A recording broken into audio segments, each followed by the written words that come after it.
延禧攻略》主演群在合作推出的《浩然传》刚播出就引发许多争议，包括李浩然的原型人物赵姬在历史上包养男宠，误国误民，剧中却善良充满正义感。其实这也不是制作人于正第一次洗白历史人物。另外，吴谨言的演技也遭网友批评实在太假。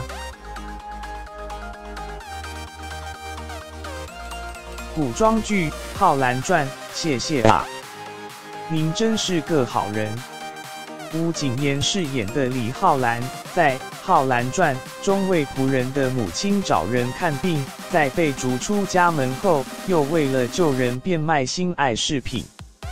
古装剧《浩然传》这个镯子晶莹澄透，品质上乘，价值至少30个刀币。掌柜眼睛不眨就说20个不必，你是在欺负我不懂行吗？剧中善良有爱心又充满正义感，却被部分网友指出，制作人于正篡改历史，因为李浩然的身份原型就是赵姬，秦王嬴政的生母。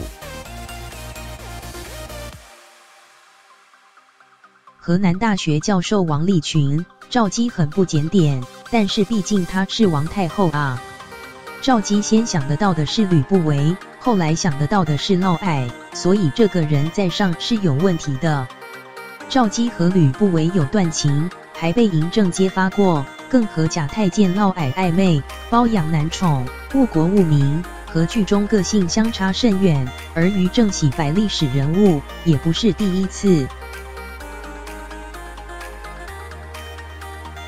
古装剧《陆贞传奇》，我想堂堂正正地告诉别人我爱你。赵丽颖在《陆贞传奇》中饰演的陆贞既刻苦又善良，历史上却是灭国妖女，而且在遇到高战时已经是容嬷嬷的年纪，根本没有如此妙龄美丽。